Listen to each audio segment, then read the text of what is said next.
Alright, so this is how you will build a Yu-Gi-Oh deck just in general, and this is generally for noobs on how to pick out starters, extenders, garnets, your staples, your hand traps, your floodgates, everything of the sort.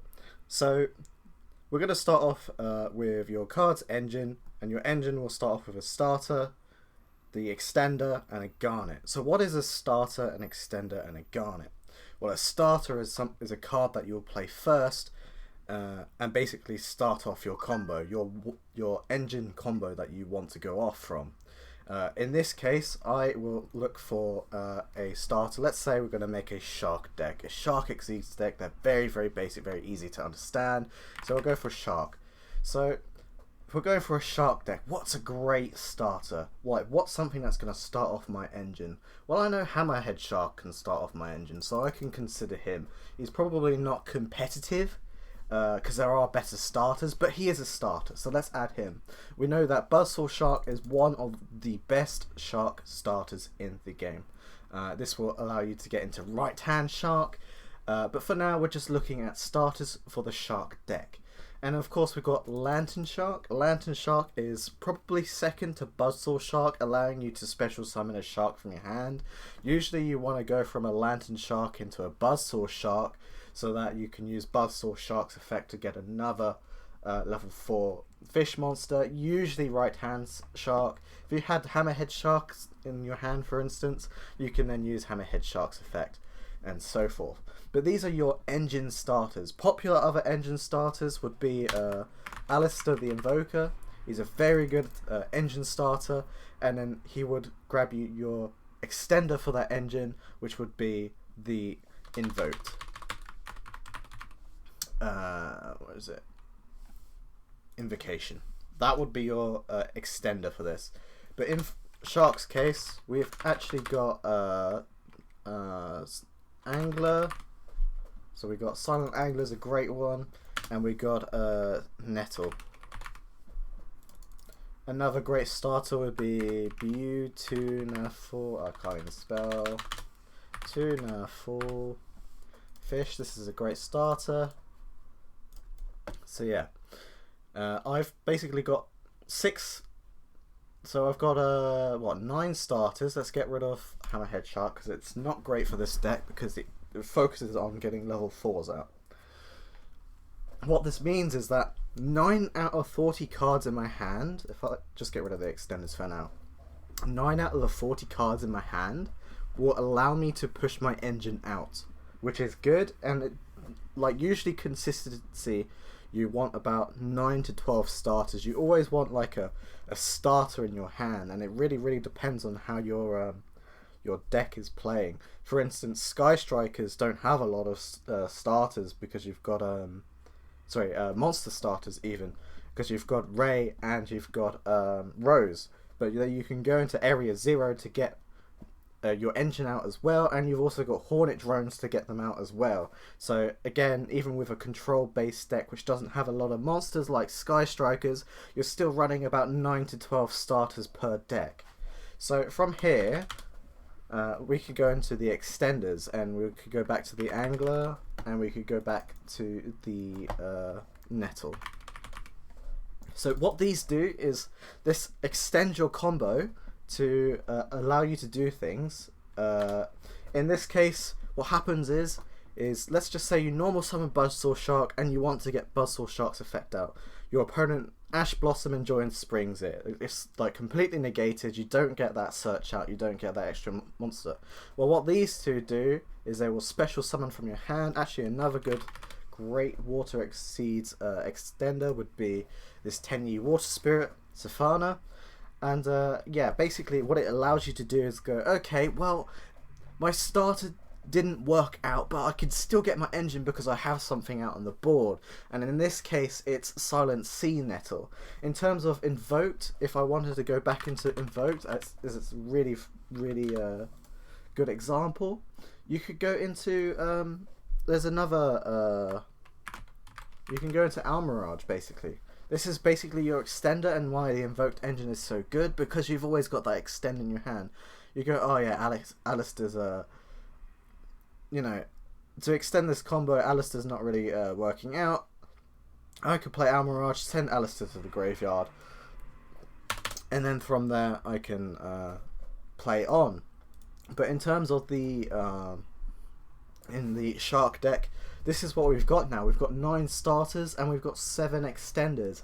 Extenders usually change, varying on your engine, on how your engine works. Usually I would probably run some more extenders in this, but these 2, Silent Angler and Silent Sea Nettle, are the 2 prime extenders for a Shark, Exceed or Kraken control deck.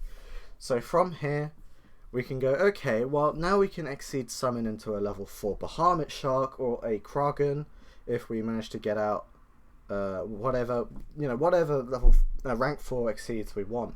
But what about the Garnets that you mentioned? Well, a Garnet is one of these hand shark. So right hand shark is a Garnet. Now what a Garnet is usually a card you don't want to start on, but in your starting hand, but you want it in your deck so that you can combo off it. Usually you'd run 1 or 2, and the only time you'd run 2 is when a Garnet is so important to your next turns that you don't want them to banish it from your graveyard or to get rid of it entirely so that it doesn't happen. For instance, yeah, it's just basically the only times you'd run. Actually, Marincess has I can't think of any others, but Marincess has a great Garnet in their field spell, but their field spell is something that they need to keep onto the field, and if the opponent gets rid of it and they can't get it back, you need to run that second Garnet so that you always have it there. It's not something you necessarily want to draw into, but it is something that your combo from your engine will draw you into to carry on your combo and make your combo full. So in this case, I can summon Buzzsaw Shark, activate Buzzsaw Shark to go into right hand Shark, and then I can Exceed summon if I don't have anything in my hand. Let's say like that's going to extend my combo. I could go into Crooked Cook. From here I can just pass, and I've got like hand traps in my hand. The only thing that's going to go through is a tribute summon over my Crooked Cook, which might be like a kaiju or not even a lava golem. It'll have to be a kaiju in this case because I've only got one thing. But this is basically what an engine will evolve around, and that is the starters, the cards you want to start in your hand so that you can get your engine going across. Next, you've got the extenders with the Silent Angler and the Sea Nettle. Again, this is to extend your combo so that it can do what it needs to do in the engine. If it does work out and your starters don't get interrupted, you can still use the extenders to extend off into other things so that you can get a better board. It doesn't necessarily have to cover your hand, but it can be used to, quote, extend your engine in what you're running. So that's the basics of a deck, an engine, extenders and Garnets. So what about staples? Now we're going to talk about staples in a bit. Staples are a bit odd, but sorry, we're going to talk about hand traps in a bit, but staples are a bit odd because for me staples come in weird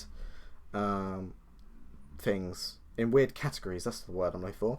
So you've got your floodgates, you've got your board removal, you've got your hand traps, and then there's one other one, but I don't remember what it was. Back row removal, and then there's one other one, but that comes under removal. I don't remember. There was another staple off the top of my head, and I don't remember the technical term for it, but I'll go through it anyways. So let's just look at floodgates, for example. So an easy floodgate here would be I guess floodgate trap hole can be, but a really, really common floodgate would be a barrier statue. And usually Stormwinds, Flanderies and Lyrilusks can run barrier statue or Stormwinds when they get out their Simorgh. In this case, my specific deck engine that I've got here, which is the Shark deck, won't run a floodgate-like barrier statue. But what a floodgate essentially does is it stops the opponent from special summoning anything, or just summoning in general. So another one would be Winder in Shadows. She is a floodgate because she's more of a pseudo floodgate because she stops people from special summoning more than once a turn. So yeah, basically, when Winder comes out at the end of a Shadow player's phase, Winder will just stop the enemy opponent from special summoning. Other ways of floodgating would be for summon limit, is what I'm thinking of. This is a fairly decent pseudo floodgate. Again, can't summon more than 2 times per turn, so you're looking at basically a normal summon and a special summon. It's very, very good at floodgating. But yeah, you'd run these if you're running very heavy controlled decks, or if your combo ends in a floodgate to stop your opponent from doing anything. So next up from that, we've got actually, let's just leave summon limit and barrier statue up there for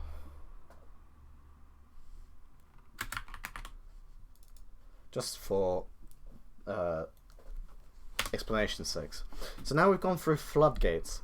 So now that we've gone through floodgates, let's talk about removal. So what forms of types of removal are there? Well, as I previously just mentioned, spells and traps have need to be removed as well. So we have spells and trap removal there. We've got negation removal, and one of these is a very, very how do I put it? It's very, very obvious one, but that's Forbidden Droplet. It's not necessarily a hand trap, but it's a removal of some kind, and basically what it does is you chain Droplet or a negation onto your opponent so that they can't do anything. It's basically, it's it's a board breaker. That's what I'm looking at. That's what I was looking for. Board breakers. So Dark Ruler No More is another great example of a board breaker that you would run as a staple in your deck. Again, this is to, obviously, when your opponent has a full board and you need to get through it, you'll play Dark Ruler No More, and they can't do anything because they can't activate monster effects in response to that card, which is a great card for going second, and again, it's a great staple to be going on to. So yeah, you got your spell and trap removals as well, so we're going to go to Harpy's Feather Duster. I'm sure all you Yugi boomers will recognize this one, and this obviously destroys all spells and traps your opponent controls. But then you realize, oh well, there's only a 1-of in your deck, which is, well, fine. But you can run other spell and trap removals such as Twin Twisters if your deck doesn't mind discarding that one card. Let's say you're playing PK, and you basically don't mind discarding a Burning Abyss card or you know, a Phantom Knights card. Then you can use Twin Twisters in that regard. But also Cosmic Cyclone. Well, let's add Twin Twisters. Cosmic Cyclone is the other option for back row removal. Again, you're banishing the spell and trap cards rather than basically destroying it, so they don't get destruction effects. There is one card called Goes in Match.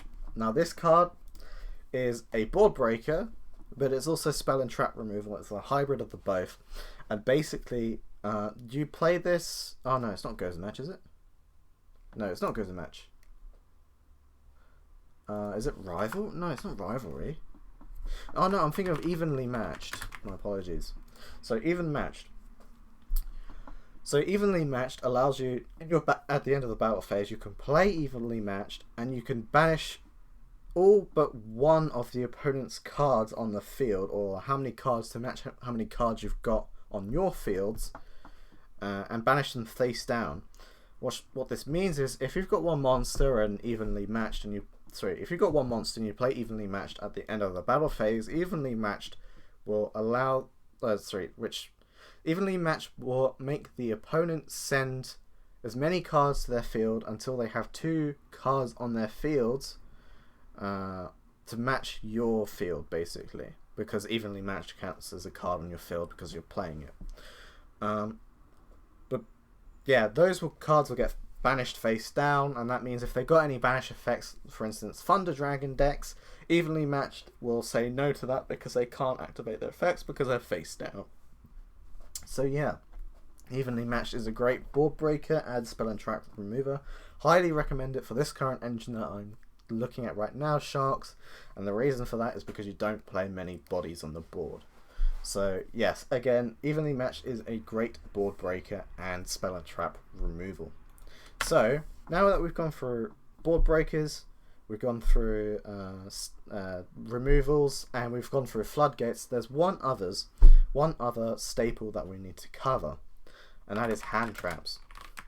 So I don't know why I typed hand traps there. But basically, hand traps are cards that allow you to activate this card from your hand. Pretty self-explanatory, but you can quick chain this off to a search. Let's say they summoned Buzzsaw Shark for their starter. I can play Ash Blossom and Join Springs to that, and now he has to play one of the extenders, and he only gets that Exceed monster onto that single one. He doesn't get any more than that. But that's basically a hand trap. It stops him from doing his engine, and he needs to apply a extender onto that engine.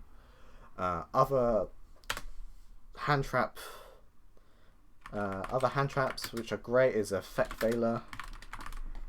We got Infinite Imperm. We got Gamma, which needs to be ran with a driver. Who else have we got? How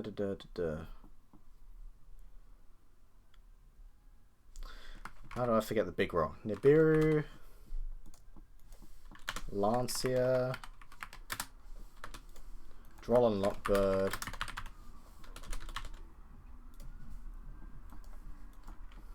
and etc. There's so many hand traps to choose from. But if you're playing Master Duel, the primary hand traps to look for are Ash Blossom, Majora's Springs, and Maxi. Like, these are the 2 you really, really want. I would also run Infinite Impermanence if you have, so you can basically run 9 hand traps. So you get Ash Blossom, Maxi, and Infinite Impermanence. And yeah, this means that you can stop the opponent from using their engine whenever they can. Infinite Impermanence is very similar to Effect Veiler, except it's also a board breaker at the... Well, I wouldn't say it's a board breaker, but it stops one specific card at the start of your turn if you've held it for that turn. And you can also set it face down to negate a spell and trap if a spell and trap is played in the same column that Imperm is played in. So it's a very versatile card. Great hand trap. Other honourable mentions, obviously, all of the hand traps above here, and there's plenty more. I just haven't not included them. So that's staples. Wow, we're actually missing one last staple that we have not talked about, and that is Called by the Grave. So this card, and also Crosstalk Designator, these 2 allow you to negate hand traps, or negate whatever effect is going on at the moment. You can negate it via their certain conditions. And Called by the Graves is negating a card that's in the graveyard and negating any card with the same name. So for instance, if you negated his Ash Blossom with Called by the Grave, because actually no, Chainlink 1, let's do it this way. Chainlink 1, he special summons something. Well, he's going to special summon something. Chainlink 2, you chain Max C. Chainlink 3, you enemy Max Ash Blossom and Join Springs. Chainlink 4, you Called by the Grave. Now what this does is Called by the Grave banishes Ash Blossom, and then negates Ash Blossom. Ash Blossom doesn't go off. Maxi allows effect goes off, and then they get the special summon, you get the draw. Now what happens is if you have an Ash Blossom in your hand, that Ash Blossom will also get negated if you decide to use it. So just be warned on that. many people get caught out just doing that, and they're like, what happened here? But yeah, basically try not to negate yourself, and be careful with that. Next thing would be Crosstalk Designator. Crosstalk Designator negates a card that you have banished for that turn from your deck. So you can play Ash Blossom in your graveyard, and then you can banish Ash Blossom from there, and negating the enemy Ash Blossom from activating. So yeah, it's all self-explanatory, but that is basically engines and staples, what you need to be going for and what you shouldn't be going for.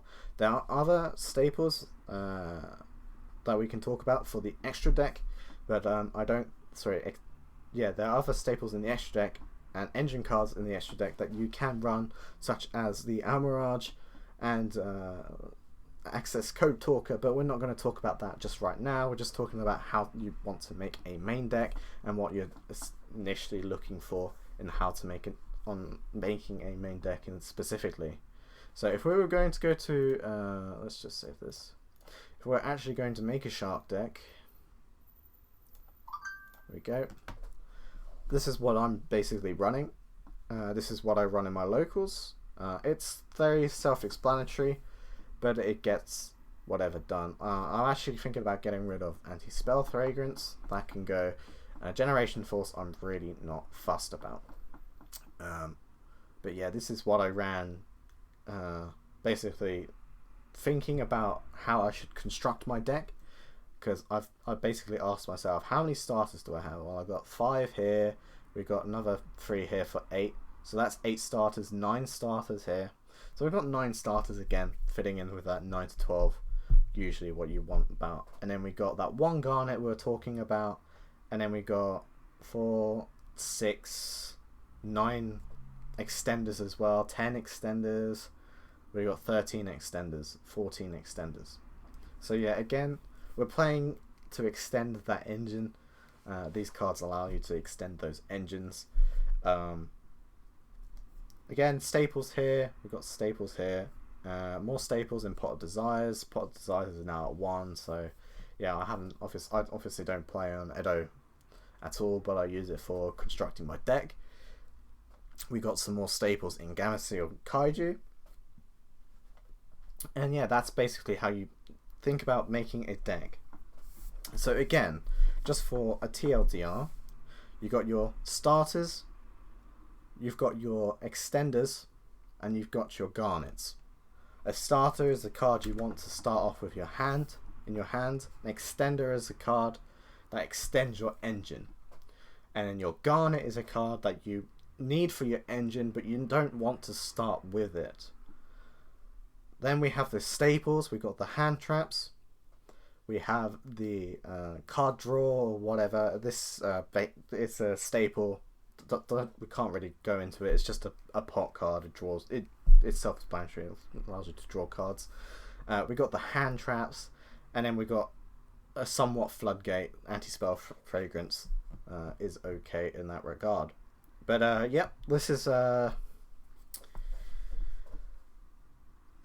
basically how you should be looking to build your deck, what you should be looking for in an engine, and what you should be looking for in staples. I really hope this helps some of you guys out in deck building. Again, I won't edit these because I don't enjoy editing at all, but I'm happy to just pop this onto YouTube and help some of you guys who are willing to listen to my horrible voice with some tips of my own when going to playing Yu-Gi-Oh, whether that be on locals, Edo Pro or Master Duel. Alright, ciao.